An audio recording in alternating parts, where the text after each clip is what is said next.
حضرت علی کی گود میں سر تھا میرے حضور کا، اور نماز عصر قضا ہو رہی ہے۔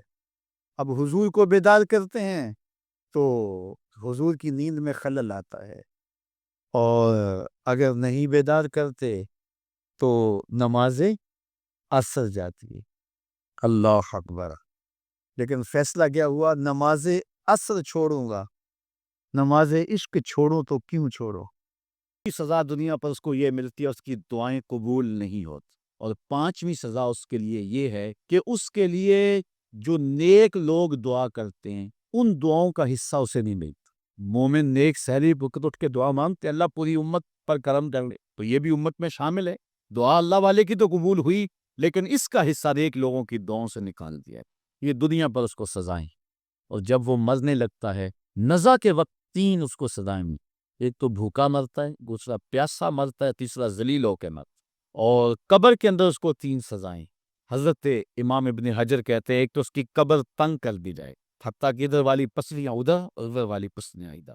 دوسرا اس کی قبر میں آگ ڈالی جائے، جو اللہ کی حضور نہیں چھپتا اس کی قبر اس لائق ہے کہ اس میں آگ ڈالے۔ اور تیسری اس کے اوپر ایک اژدہا مسلط کر دیا جائے گا جس کا نام ہے شجاع الاقرع، اور جب وہ ڈنگ مارے گا تو 70 گز تک وہ شخص زمین میں دنس جائے، اور وہ مسلسل یہ ڈنگ مارتا رہا، اور کہا کہ 3 سزائیں اس کو حشر میں پہنچی۔ ایک تو اس کا حساب سختی سے لیا جائے، دوسرا اللہ تعالیٰ جل شانہ اپنے قہر و غضب تو اس پہ اظہار، اور تیسری اس کو سزا یہ دی جائے گی کہ اس کو جہنم میں ڈال دیا جائے گا۔ میں اور آپ آج کی اس بزم میں یہ پختہ عزم کر کے اٹھیں کہ آج ہم خود بھی اور اپنی اولاد کو بھی، اپنے دوستوں کو، میرے والد گرامی فرمایا کرتے تھے جس سے دوستی ہونا اس کی انگلی پکڑ کے دین کی راہ پہ لے آؤ، یہ دوستی کا حق تھی۔ اس کے لیے آپ بہت کچھ کرتی، لیکن اگر اس کو دین نہیں دیا تو کچھ کو نہیں کیا۔ کوشش کرو میرا دوست ہو اور جہنم میں جائے۔ والدین بچے کے مستقبل کے لیے کتنی کوشش کرتے، لاکھوں روپیہ لگاتے مستقبل ٹھیک ہو جائے، یونیورسٹیوں کے اندر، کالجوں کے اندر کتنی بھاری فیسیں بھرتی۔ میں نے دیکھا بوڑھا باپ اپنی کمر پہ بوریاں لاد کے مزدوری کرتا ہے، میں اپنا زیور بیچ رہی ہیں کہ اولاد پڑ جائے۔ نہیں اتنا کچھ کیوں کہہ رہے ہو جی؟ مستقبل ٹھیک ہو جائے۔ یہ مستقبل کتنا ہے؟ 20-25 سال کا، اور جو اصل مستقبل ہے اس کی فکر ہی نہیں کسی۔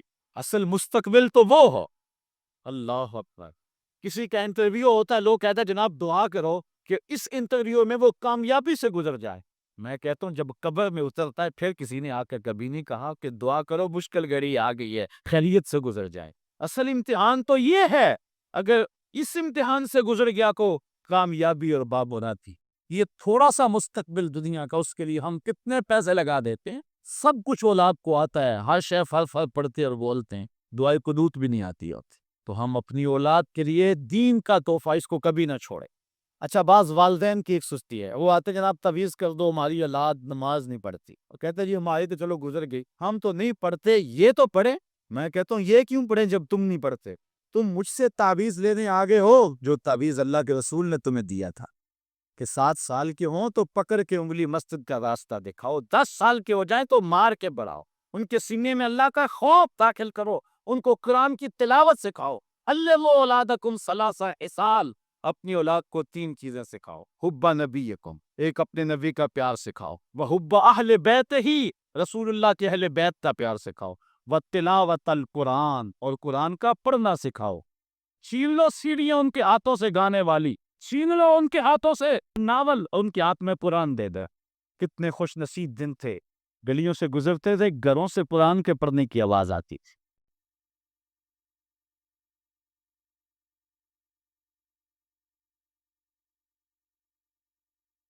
دعا کی فضیلت، دعا لفظوں کے تکرار کا نام نہیں بلکہ بندگی کے اظہار کا نام ہے۔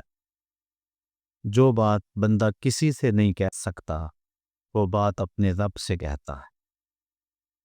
دنیا کے کسی شخص سے مانگیں، دونوں صورتوں میں انسان کا سر جھک جاتا ہے، وہ انکار کر دے تب بھی اور وہ جھولی بھر دے تب بھی۔ عارف عبد المتین نے کیا خوب کہا تھا، اور جتنے بھی سہارے ہیں سبک کرتے ہیں، عزت نفس بڑھاتا ہے سہارا تیرا۔ ہر آسرا بندے کو کمزور کرتا ہے، اور احسان جتلانے کے کوئی نہ کوئی ڈھب اور طریقے انسان کی طبیعت اور فطرت ڈھونڈ لیتی، لیکن مالک کے در پہ جو دست سوال دراز کرتا ہے، مالک اس کی جھولی رحمت سے بھرتا بھی ہے اور اس پہ خوش بھی ہوتا ہے۔ وہ فرشتوں کو کہتا ہے کہ دیکھو میرا بندہ میری چوکھٹ پہ آیا ہے اور میں اس کی جھولی بھرتا ہوں۔ اوروں سے مانگیں تو ناراض ہوتے ہیں، اللہ سے نہ مانگیں تو ناراض ہوتے ہیں۔ قل ما یعبؤ بکم ربی لولا دعاؤ کی، اے محبوب فرما دو اے لوگو اگر تم نہیں مانگو گے تو پھر وہ بھی پرواہ نہیں کرے گا، تم مانگتے رہو وہ جولیاں بھرتا رہے گا۔ وَإِذَا سَأَلَكَ عِبَادِي أَنِّي فَإِنِّي قَرِيبٌ، اے محبوب میرے بندے تیرے پاس آ کے جب میرا پتہ پوچھ تو ان آنے والوں کو کہہ دیجئے، بتلا دیجئے میں دور نہیں قریب ہوں، مل جاؤں گا۔ اجیب دعوت الداع اذا دعان، اور جب کوئی مانگنے والا مجھ سے مانگتا ہے تو میں اس کی جھولیاں بھر دیتا ہوں، اس کو رحمتوں سے، کرم نوازیوں سے، اور جو اس کی طلب اور چاہت ہے اللہ تعالیٰ مالا مال فرما دیتا ہے۔ حضور نبی رحمت صلی اللہ علیہ وآلہ وسلم نے فرمایا ان الدعاء هو العبادہ، بے شک دعا عبادت ہی ہے۔ اور ایک دوسری حدیث کے لفظ ہیں جس کو امام ترمذی نے اپنی سند کے ساتھ بیان کیا ہے، الدعاء بق العبادہ، دعا عبادت کا مغز ہے، عبادت کی جان ہے۔ ایک اور حدیث کے پرنور الفاظ ہیں الدعاء مفتاح الرحمہ، دعا رحمت کی چابی ہے۔ الدعاء سلام المومن، مومن کا اسلحہ ہے۔ وعماد الدین، اور دین کا ستون ہے۔ ونور السماوات والارض، زمینوں کا بھی نور ہے، آسمانوں کا بھی نور ہے۔ حضرت ابو ہریرہ رضی اللہ تعالی عنہ سے روایت مروی ہے لیس شیء اکرم عند اللہ من الدعاء، اللہ کے نزدیک دعا سے زیادہ عزت والی کوئی چیز نہیں ہے۔ وہ سب سے زیادہ اس بات کو پسند کرتا ہے کہ میرا بندہ میرے حضور دعا کرے۔ اور ایک حدیث کے لفظ ہیں کہ جو شخص خوشحالی کے دنوں میں دعا کرتا ہے اللہ تعالیٰ تنگی کے دنوں میں اسے یاد رکھتا۔ جب خوشحالیاں ہوں، جب اللہ آسودگی اور بہاریں عطا فرمائے، تو جب تنگی کے دن ہوں تو اللہ تعالیٰ جل شانہ اس پر اپنی رحمتوں اور کرم نوازیوں کا نور نازل فرماتا ہے۔ تو دعا مومن کا ہتھیار بھی ہے، رب سے گفتگو بھی ہے، نیاز مندی اور اس کا طریقہ بھی ہے، رب کو منانے کا سلیقہ بھی ہے، بندے اور معبود کے درمیان راز و نیاز بھی ہے، ایک دکھے ہوئے دل کی اپنے محبوب کے سامنے فریاد بھی ہے، اور جو بات بندہ کسی کے سامنے بھی نہیں کرتا کہ لوگ مذاق اڑائیں گے، وہ بغیر کسی تردد کے اپنے رب کے سامنے پیش کر دیتا۔ اگر کسی سے مانگنا ہو تو وقت مناسب ڈھونڈنا پڑتا ہے کہ اس وقت تو فلاں کے سونے کا وقت ہے، لیکن رب کے حضور جب بھی حاضر ہو اس کا در کھلا ہوا پاؤ گے، دن کو آؤ یا رات کو، گرمی میں آؤ یا سردی میں، موسم کوئی بھی ہو، رت اور زمانہ کوئی بھی ہو، پھر جس لہجے جس زبان میں تم مانگنا چاہو تمہارا رب تمہیں دے۔ یہ لازمی نہیں ہے کہ سادی کا انداز ہو یا جامی کی شوقی ہو تو پھر ہی دعا قبول ہوتی ہے، یہ اقبال کی ادائے کلترانہ ہو تو پھر ہی دعا ہوتی ہے، وہ تو گونگوں کی صدائیں بھی سنتا ہے۔ یوں ہی ہاتھ پھیلا دو، نظم میں بولو، نثر میں بولو، عربی میں بولو، ہندی میں بولو، تمہارے پاس تو زبان کا لہجہ نہیں ہے، تمہارے پاس لبید کا لہجہ نہیں ہے، تمہارے لفظ ٹوٹے پھوٹے ہیں، تم ہاتھ پھیلا دو، وہ ٹوٹے ہوئے لفظوں کی بھی لاج رکھے گا، وہ تو دل کی دھڑکنوں کی صدا بھی سنتا ہے، وہ تو کالی رات کے اندھیرے میں کالے پتھر پر کالے رنگ کی چیونٹی کے پاؤں سے جو آواز پیدا ہوتی ہے، تمہارا رب ارا زبیباً نملہ کی سودا، اس کالی چیونٹی کے پاؤں کی جو رگڑ ہے اس کو بھی تمہارا ہاتھ سنتا ہے۔ اس لیے جب بھی بولو سرگوشی میں بولو، پکار کے بولو، اپنے لیے مانگو، اوروں کے لیے مانگو، مانگ لیا پھر مانگو، بار بار مانگو، 100 بار مانگو، جس لہجے جس انداز میں مانگو تمہارا رب تمہاری جولیاں بھرنے والا. لیکن کچھ وقت، کچھ جگہیں، کچھ مکان ایسے ہیں کہ جہاں ایک مانگو تو کروڑ عطا کرتا ہے.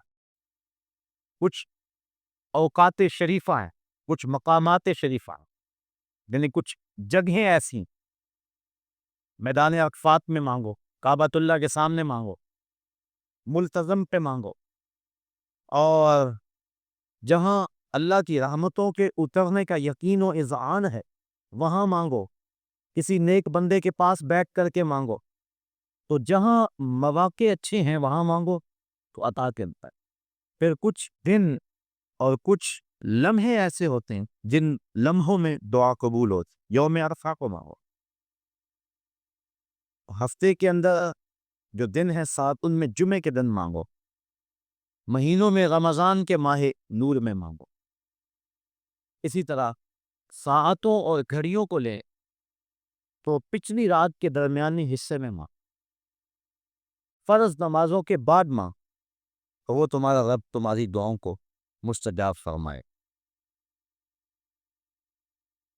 دعاؤں، التجاؤں اور تمناؤں کو اپنے رب کے حضور پیش کرنا یہ اپنے رب سے ہم کلام ہونے کا ایک بہانہ ہے. ایک بزرگ سے پوچھا گیا دعا کیا ہے؟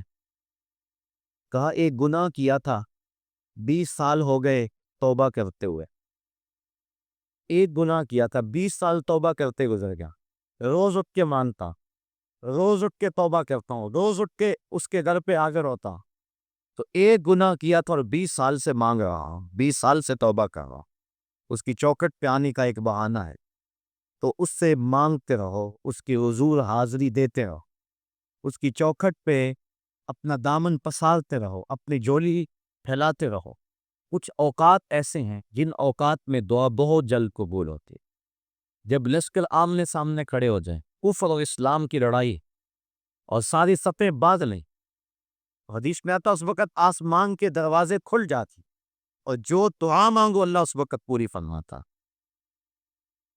اسی طرح اذان اور اقامت کے درمیان جو دعا مانگی جائے اللہ اسے رد نہیں فرماتا. جب بارش برس رہی ہو تو برستی بارش کے موسم میں جو دعا مانگو اللہ اس دعا کو بھی قبول فرماتا.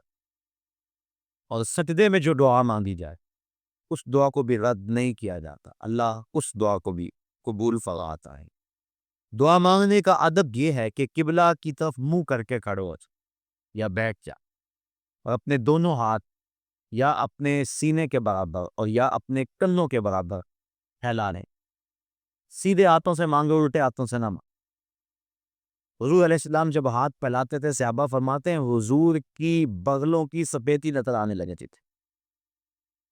تو اپنے ہاتھ پھیلا لیں اللہ کے حضور. یہ مانگنے کا ادب ہے اور مانگنے کا طریقہ ہے. آسمان کی طرف نظر نہ اٹھائیں بلکہ اپنے ہاتھوں کی طرف نظر رکھیں اور اللہ سے مانگیں.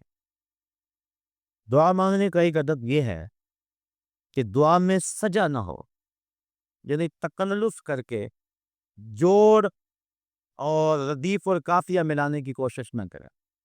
اگر کسی کی گفتگو مکفّ مسجع ہوتی ہے اور وہ تکلف کے بغیر یوں ہی جب بولتا ہے تو اس کی گفتگو ایسی خوبصورت ہوتی ہے تو وہ تکلف سے باہر ہو، ورنہ لفظ جوڑ جوڑ کے اور تکلف کے ساتھ لفظوں کی کتاریں لگانا تو توجہ بٹ جائے. بلکہ اللہ سے ٹوٹے ٹوٹے لفظوں میں مانگ.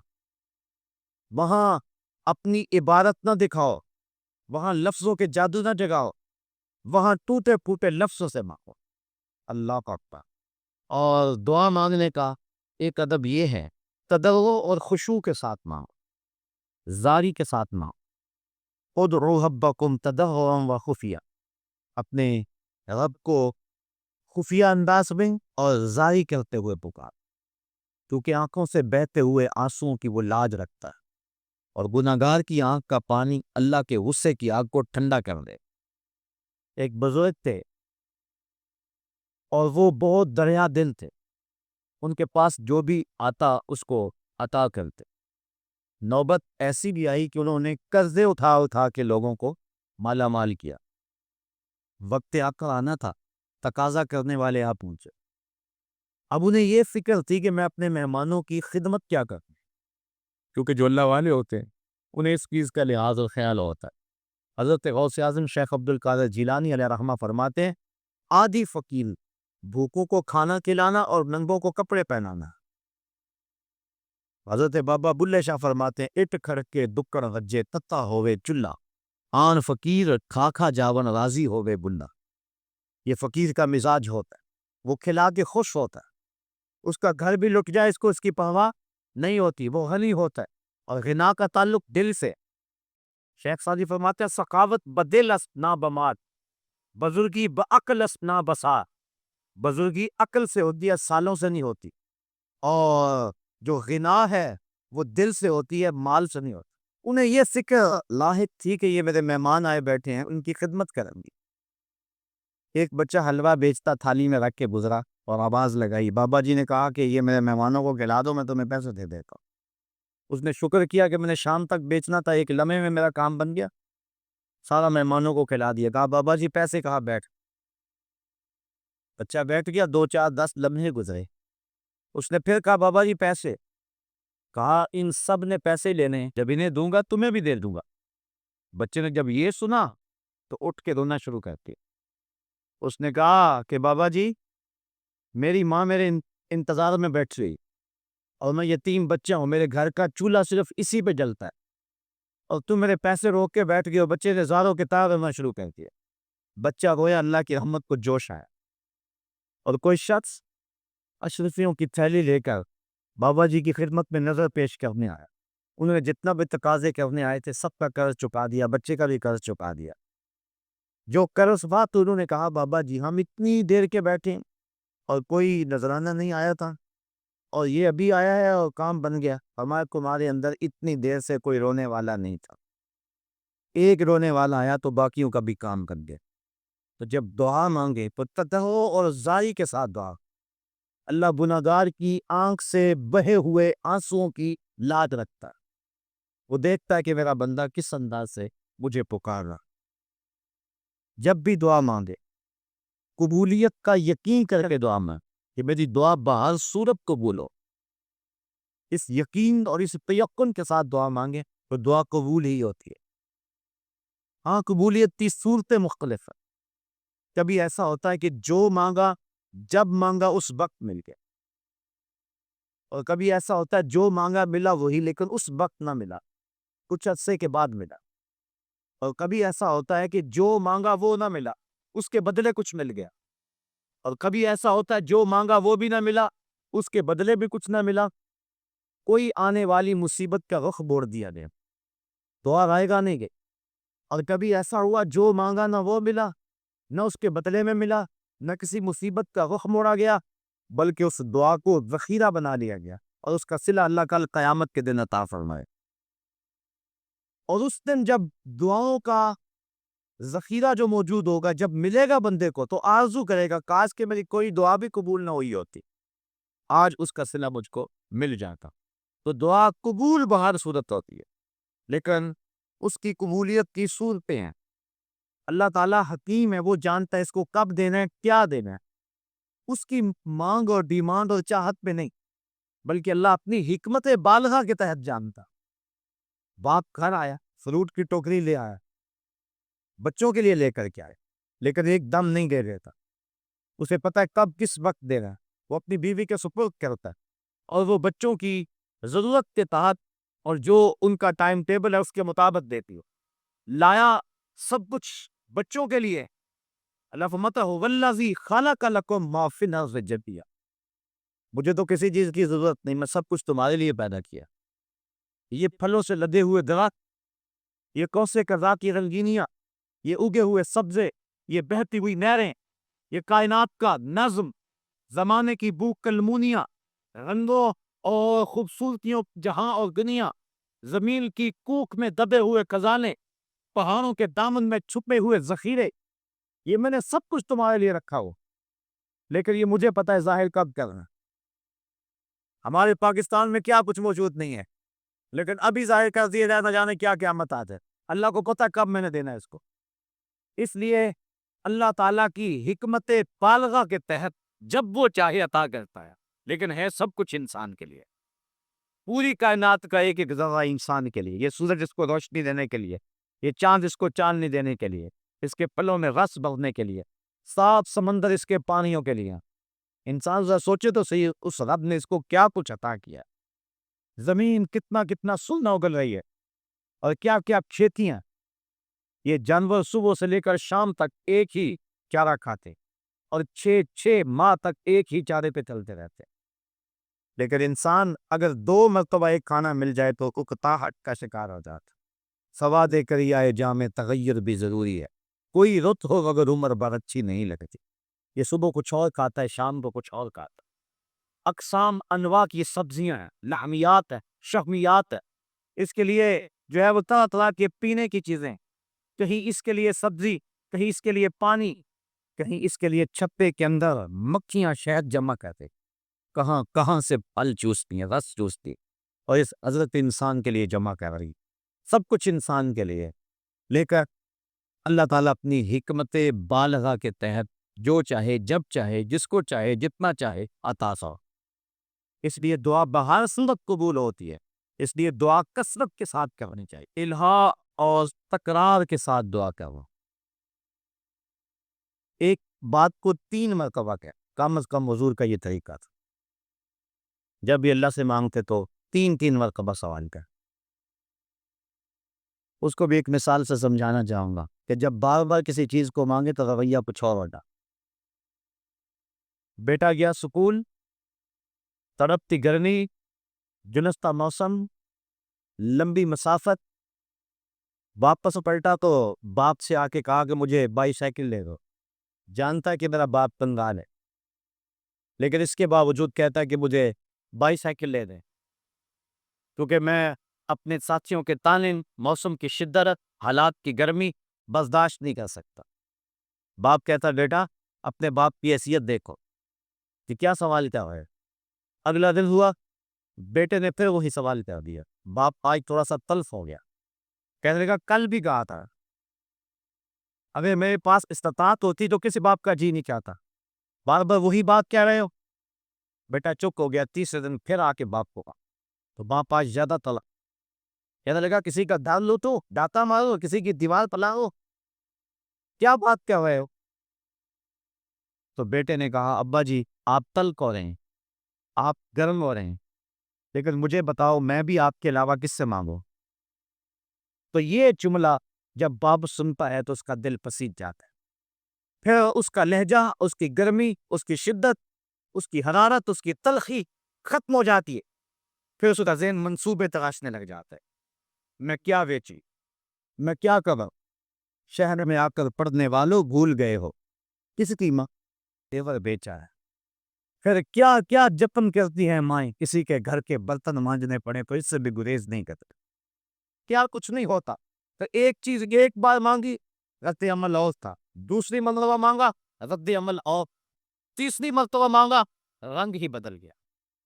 لیکن جب باپ کو بیٹے نے یہ گزارش کی کہ ابو میں اور کس طرح پہ جاؤں، میں نے ہمسایوں سے تو نہیں مانگنا، میں نے تو آج سے ہی مانگنا ہے، باپ کے لہجے میں تبدیلی آ گئی۔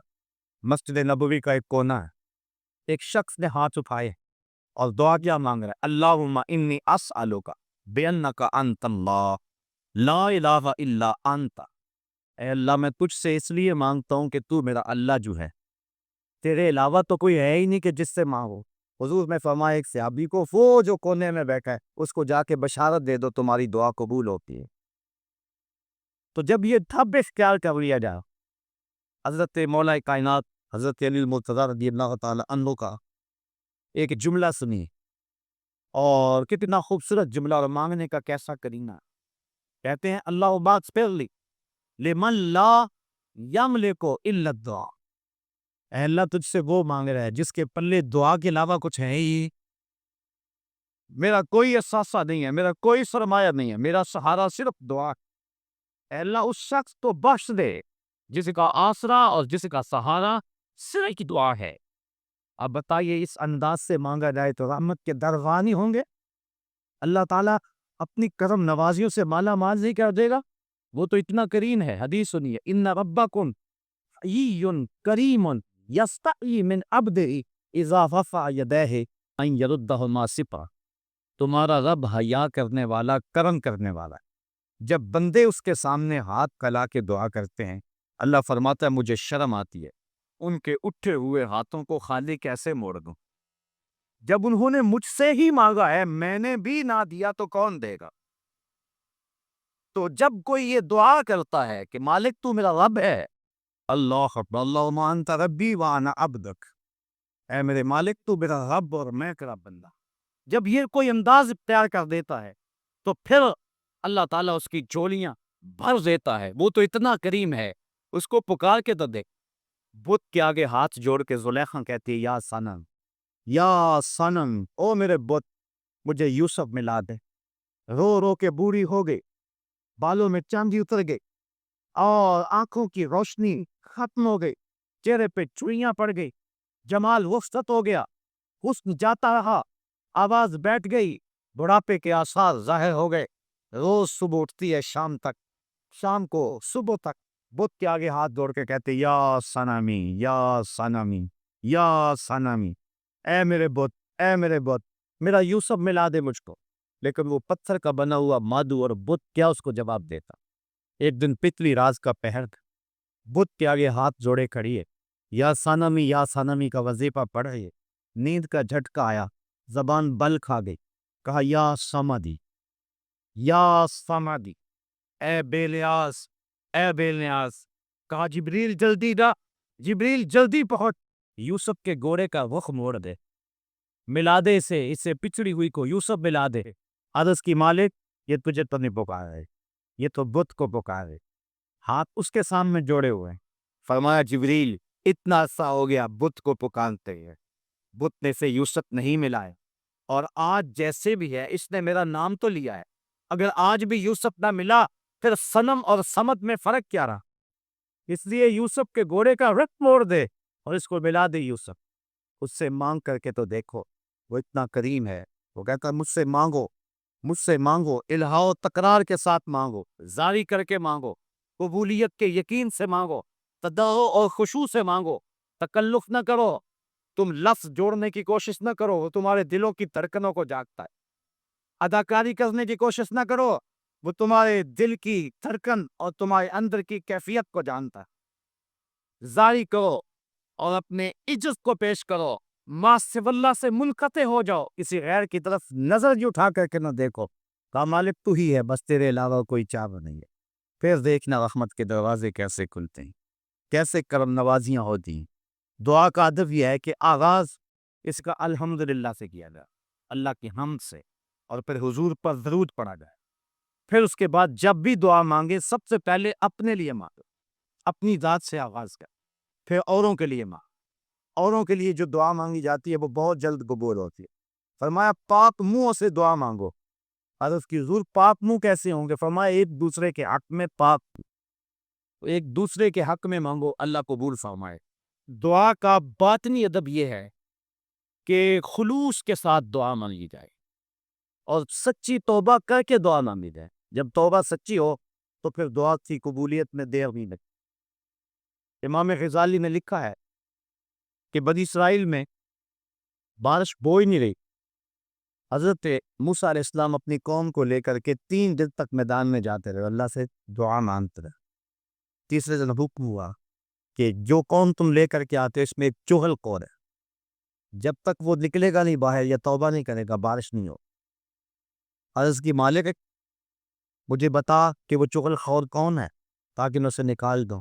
کہا موسیٰ خود ہی تو میں چغلی کی مذمت کر رہا ہوں اور خود چغلی کروں، میں نہیں بتا۔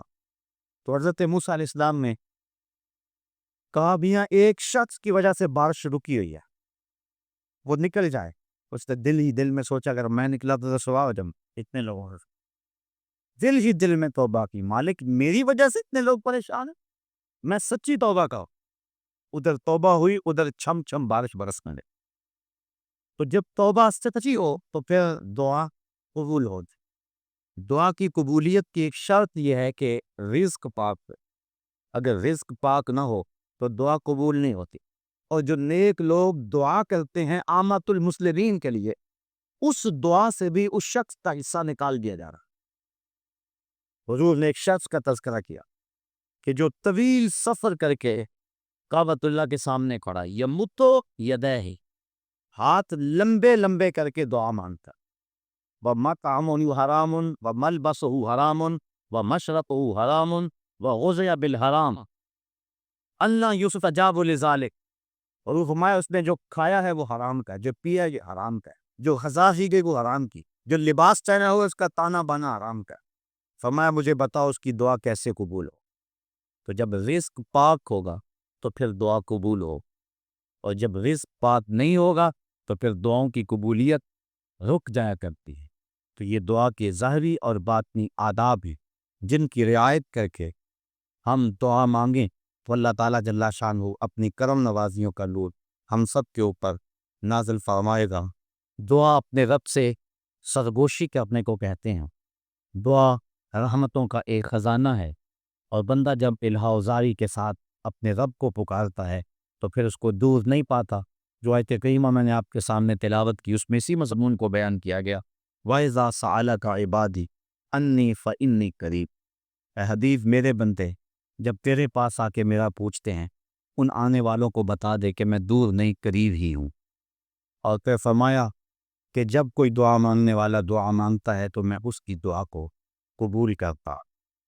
سے مقدر چمکا، محشر میں بھی ان کی رحمت کے حوالے ہوں گے۔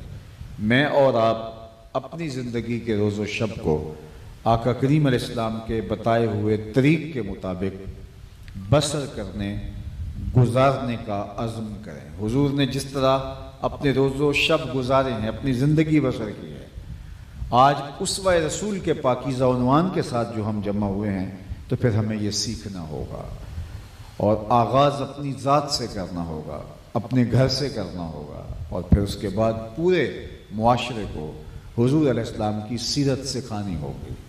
آقا کریم کی سیرت بہترین نمونہ ہے اس امت کے لیے، انسانیت کے لیے، قیامت تک آنے والے لوگوں کے لیے۔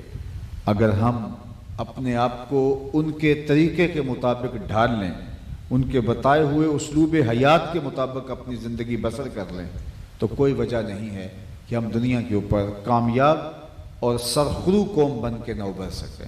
آج ہمارا مسئلہ کیا ہے کہ ہم مسلمان تو ہیں لیکن اسلام ہمارے رویوں میں نہیں ہے۔ آج ہم مسلمان تو کہلاتے ہیں لیکن ہمارے وعدوں میں اسلام نہیں پایا جاتا۔ آج ہم مسلمان تو ہیں لیکن ہمارے کاروبار میں اسلام نہیں ہے۔ آج ہم مسلمان تو ہے لیکن ہماری شادیوں میں اسلام نہیں ہے۔ آج ہم مسلمان تو ہیں لیکن ہماری سیاست میں اسلام نہیں ہے۔ آج ہم مسلمان تو ہیں لیکن ہماری تقریبات میں اسلام نہیں ہے۔ تو پھر اسلام ہے کہاں؟ صرف سمٹ کے مسجد میں رہ گیا، مخصوص چار دیواری میں رہ گیا؟ تو اسلام تو ہمارے رویوں میں، ہمارے طرز زندگی میں، ہمارے انداز معاشرت میں، ہمارے اٹھنے بیٹھنے میں، ہمارے طرز حیات میں دکھائی دینا چاہیے۔ اور مسلمان سر سے لے کر پاؤں تک حضور کی سیرت کا ایک چلتا پھرتا پیکر ہوتا ہے، ایک مجموعہ ہوتا ہے حضور کی سیرت کا، اور اس کے ایک ایک قول سے، عمل سے، رویے سے سیرت کے انداز دکھائی دیتے ہیں، نظر آتے ہیں۔ میں اور آپ اپنے آپ کو دیکھنا ہے کہ ہم کھڑے کہاں ہیں۔ اللہ کے محبوب صلی اللہ علیہ وآلہ وسلم نے فرمایا، آغاز فرمایا، خیرکم خیرکم لأہلہ وَأَنَا خیرکم لأہلی، تم میں سے بہتر وہ ہے جو اپنے اہل خانہ کے ساتھ بہتر ہے، اور میں تم میں سب سے زیادہ اپنے اہل خانہ کے ساتھ بہتر ہوں۔ اللہ اکبر۔ خواتین کے ساتھ، گھریلو خواتین کے ساتھ، بچوں کے ساتھ، ماں باپ کے ساتھ، بیوی کے ساتھ میرا اور آپ کا رویہ کیا ہے، یہ ہمیں ملاحظہ کرنا ہوگا، تاکہ سیرت کا حقیقی رنگ اور آہنگ ہمارے عمل سے ٹپکتا ہوا دکھائی دے۔ ام المومنین حضرت عائشہ رضی اللہ تعالی عنہا سے جب پوچھا گیا حضور کی سیرت کے عنوان سے، تو انہوں نے برجستہ کہا، کان خلقہ القرآن، اے پوچھتے والے تو نے قرآن نہیں پڑھا؟ قرآن حضور کے اخلاق کا ہی تو عکس ہے۔ حضور کے کردار کی اگر تھیوری دیکھنا چاہتے ہو تو قرآن ہی تو موجود ہے۔ قرآن نے جہاں روکا ہے وہاں آپ حضور کو نہیں دیکھیں گے، اور جس کام کے کرنے کا بجا لانے کا حکم قرآن نے دیا ہے آپ دیکھیں گے کہ حضور اس پر کیسے عمل فرما رہے ہیں. تو گویا قرآن کی تھیوری کا اگر پریکٹیکل دیکھنا ہے، عملی مشق اگر دیکھنی ہے تو وہ حضور کی حیات طیبہ ہے. اللہ اکبر. ہر جہت میں، ہر سمت میں آپ کو حضور کی مبارک سیرت نمایاں نظر آئے گی. ام المومنین مزید حضور کی سیرت کا اپنے ذاتی مشاہدات کے حوالے سے بیان فرماتے ہوئے ارشاد کرتی ہیں کہ ایک دن میں آب خورے میں پانی لے رہی تھی کہ حضور گھر تشریف لائے. مجھے پانی پیتے ہوئے دیکھا اور فرمایا عائشہ تھوڑا سا پانی میرے لیے بھی چھوڑ دینا. تو میں نے پانی چھوڑ دیا تو اللہ کے محبوب علیہ السلام نے میرے ہاتھ سے پیالہ لیا اور پینے لگے اور پھر فرمایا عائشہ ذرا بتانا تم نے ہونٹ کہاں لگائے تھے. مجھے بتاؤ اگر شوہر کا رویہ بیوی کے ساتھ یہ ہوگا تو گھر جنت کا ٹکڑا بنے گا یا نہیں بنے گا؟ گھر ایک خوبصورت سانچے میں ڈھل جائے گا یا نہیں ڈھلے گا؟ اللہ اکبر. حضور کی سیرت کے عنوانات، حضور کے معجزات سے ہم اخذ کر سکتے ہیں. آپ نے حضور کا معروف معجزہ بارہا علماء سے سنا ہوگا، لیکن اس میں سیرت کا پہلو بھی ملاحظہ کیجئے.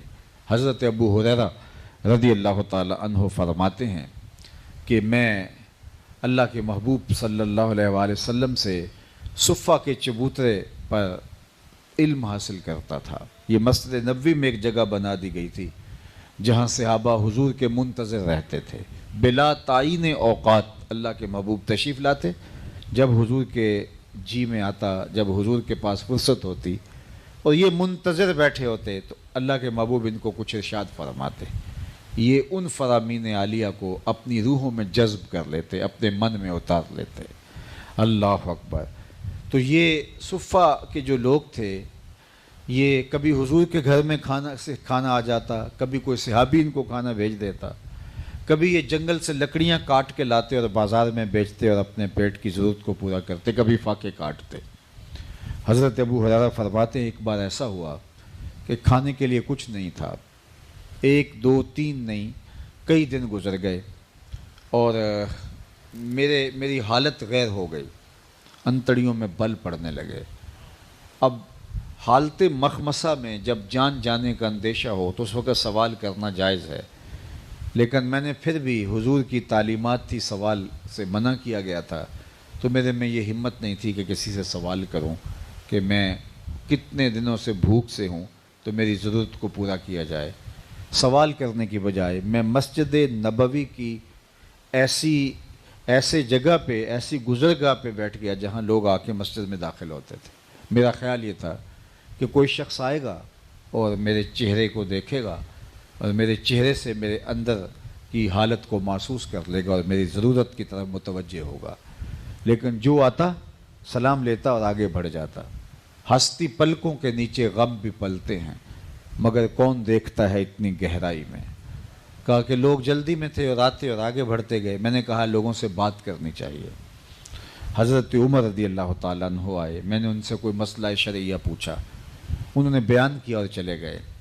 میرا خیال تھا کہ مسئلہ بتاتے ہوئے جب ہم کلام ہوں گے تو میری آواز کی نکاہت سے، میرے بدن کی لرزش سے اور بھوک کی کیفیت سے جو چہرے کے اوپر ایک کیفیت ہے اس سے بھانپ جائیں گے اور میری ضرورت کی تکمیل کریں گے. لیکن وہ بھی خیر آگے بڑھ گئے. پھر حضرت سیدنا صدیق اکبر رضی اللہ تعالی عنہ آئے. میں نے ان سے بھی کوئی آیت قرآنی کے بارے میں پوچھا اور میرا مقصود تھا کہ یہ بھی پوچھ لوں اور اس دوران وہ متوجہ ہوں گے تو میری کمزوری ان کے سامنے آئے گی تو میری ضرورت کا بھی مداوع ہو جائے گا. لیکن شاید وہ بھی جلدی میں تھے تو انہوں نے بھی مجھے جواب دیا اور آگے بڑھ گئے. میں بہت پریشان ہوا کہ میری ضرورت تو پوری نہیں ہو رہی، لب پہ سوال لانا نہیں چاہتا اور میری کیفیت کو از خود کوئی محسوس نہیں کر رہا. تو کہا میں یوں بیٹھا تھا کہ ایک جانب سے روشنی پھوٹی اور قلب و نظر کے مرشد اولین تشریف لے آئے، حضور جلوہ گر ہو گئے. تو میں نے حضور سے بھی کوئی سوال ہی پوچھ لیا تو آقا کریم نے میری جانب غور سے دیکھا اور پھر مسکرائے اور فرمایا ابو ہریرہ بھوک لگی ہوئی ہے. میرا مسئلہ یہی تھا. میں نے کہا جی حضور مجھے بھوک لگی ہے. فرمایا میرے ساتھ ساتھ آ جاؤ. مسجد میں پہنچے. حضور کے حجرات کے دروازے مسجد نبوی کے اندر کھلتے تھے۔ تو اہل خانہ سے حضور نے کہا کچھ کھانے پینے کے لیے ہے؟ تو انہوں نے کہا جی دودھ کا ایک پیالہ ہے۔ تو فرمایا وہی دے دو۔ دودھ کا پیالہ حضور نے جب وصول کیا تو فرمایا کہ جاؤ جو صفہ کے چبوترے پہ بیٹھے ہیں ان کو بھی بلا لاؤ۔ وہ 70 لوگ تھے۔ دودھ کے پیالے کا سن کے تو میری جان میں جان آئی کہ میری پیاس کا میری بھوک کا مداوع ہو جائے گا، لیکن جب کہا جاؤ ان کو بھی بلا لاؤ تو 70 آدمی اور دودھ کا ایک پیالہ، تو میں نے سوچا قطرہ بھی نہیں آئے گا، لیکن حکم تھا جا کے بلا لایا۔ پھر میرے ہاتھ میں حضور نے وہ دودھ کا پیالہ دے دیا اور فرمایا ابو ہریرہ دائیں سے شروع ہو جاؤ۔ خیر میں اس پیالے کو پکڑا اور ایک صحابی کو پیش کیا، وہ بھی بھوک سے نڈھال تھے میری طرح، انہوں نے پیا اور خوب رج کے پیا، اور میرا خیال دودھ کی طرف تھا، میں نے دیکھا ایک قطرہ بھی کم نہیں ہوا۔ میرے میں جان سی آ گئی، پھر دوسرے کو پیش کیا، تیسرے کو کیا، 70 آدمی دودھ پی گئے لیکن دودھ کم نہیں ہوا۔ لگتا تھا رب نے اس پیالے کا تعلق حوض کوثر سے جوڑ دیا ہے۔ 70 آدمی دودھ پی گئے اور وہ بھی میری طرح بھوک سے لاچار تھے، لیکن انہوں نے بھی دودھ پی لیا۔ پھر حضور نے فرمایا ابو ہریرہ کون باقی؟ میں نے عرض کی حضور ایک میں باقی، ایک آپ باقی۔ تو فرمایا اب تم پیو۔ تو میں نے پیا تو رج کے پیا۔ پھر حضور نے فرمایا اور پیو، میں نے اور پیا۔ پھر فرمایا اور پیو۔ میں نے کہا مجھے قسم ہے اس ذات کی جس نے آپ کو حق کے ساتھ مبعوث کیا، میرے میں ایک قطرے کی بھی گنجائش نہیں ہے۔ تو حضور نے میرے ہاتھ سے وہ پیالہ لیا اور یہ کہتے ہوئے ساقل قوم آخرہم شربا، جو قوم کا پلانے والا ہے وہ خود تو آخر میں پیتا ہے، تو حضور علیہ السلام نے وہ پیالہ نوش جاں کر لیا۔ تو دودھ کا ایک پیالہ 72 لوگوں کے لیے کافی ہو گیا۔ 71 صحابہ نے پیا اور حضور علیہ السلام نے پیا۔ اعلیٰ حضرت بولے ہاں جناب ابو ہریرہ کیسا تھا وہ جام شیر؟ ہاں جناب ابو ہریرہ کیسا تھا وہ جام شیر جس سے 70 صاحبوں کا دودھ سے منہ بھر گیا؟ کیسا تھا وہ دودھ کا پیالہ؟ اللہ اکبر۔ اب دودھ کا ایک پیالہ 70 صحابہ کو، حضرت ابو ہریرہ کو اور حضور علیہ السلام کو کافی ہوا۔ یہ حضور کا معجزہ ہے، لیکن اس سے سیرت کا پہلو ملاحظہ کیجئے۔ ایک دودھ کا پیالہ 70-72 آدمیوں کے لیے کافی ہو گیا، لیکن اس پہلو کو کبھی نظر انداز نہ کرنا کہ کونین کا بادشاہ ہے اور 71 آدمیوں کا جوٹا نوش جاں فرما رہا ہے۔ 71 آدمیوں کا جوٹا حضور نوش جاں فرما رہے ہیں۔ یہ حضور علیہ السلام کی سیرت کا وہ پہلو ہے۔ آج بڑوں کا جوٹا چھوٹے پی لیتے ہیں اور چھوٹوں کا جوٹا بڑے نہیں پی رہے ہوتے۔ یہ پیر صاحب کا جوٹا جناب یہ تبرک کا پی لیجئے۔ تو میاں جس طرح پیر صاحب کے جوٹے کے اندر شفا رکھی گئی ہے، اسی طرح مسلمان ہونے کے ناطے سے مرید کے جوٹے کے اندر بھی شفا رکھی گئی ہے۔ جس طرح استاد کے جوٹے کے اندر شفا رکھی ہے، شاگرد کے جوٹے کے اندر بھی شفا رکھی ہے۔ جس طرح باپ کے جو ہے وہ اس کے جوٹے کے اندر شفا رکھی ہے، بیٹے کے جوٹے کے اندر بھی شفا رکھی گئی ہے۔ جس طرح جو ہے وہ شوہر کے جوٹے کے اندر شفا ہے تو بیوی کے جوٹے کے اندر بھی شفا ہے۔ اور حضور نے فرمایا عائشہ بتانا جو ہے تھوڑا سا پانی میرے لیے بھی چھوڑنا، اور جب انہوں نے چھوڑا تو نہ صرف حضور نے وہ پیا بلکہ فرمایا مجھے بتانا تم نے ہونٹ کہاں رکھے تھے، میں وہاں ہونٹ رکھ کے پانی پینا چاہتا ہوں۔ یہ ہے حضور کی سیرت، یہ ہے حضور کا کردار۔ ام المومنین حضرت خدیجۃ الکبریٰ رضی اللہ تعالی عنہا حضور کی زوجہ محترمہ، وہ حضور کی سیرت کے 6 جلی عنوان بیان کرتی ہیں۔ تفصیلاً تو اس وقت میں بیان کرنا ممکن اس لیے نہیں کہ گرمی کی شدت ہے اور بات طویل ہو جائے گی، میں اپنے وقت کے اندر اس کو سمیٹنا چاہوں گا۔ جب حضور پر پہلی وحی نازل ہوئی تو یہ وہ وقت تھا کہ حضور پر ایک خاص کیفیت طاری ہوئی۔ قرآن تو پہاڑوں پہ نازل ہو جائے تو قرآن کہتا ہے وہ ریزہ ریزہ ہو جائیں، یہ تو حضور کا قلب اطہر تھا جو اس کو سہار گیا۔ آقا کریم آئے، یا خدیجہ زملونی، مجھے چادر اڑا دو۔ سردی کی فیلنگ حضور کو آ رہی تھی تو انہوں نے حضور کو چادر دی، حضور کے شانوں پہ ڈال دی، اور حضور نے جو کیفیت تھی اس کو جب بیان کیا تو ام المومنین نے کہا کہ حضور آپ پریشان نہیں ہوں گے، اب سنو حضور کے لفظ، حضرت سیدہ خدیجۃ الکبریٰ کے لفظ حضور کے بارے میں۔ انہوں نے کہا کلا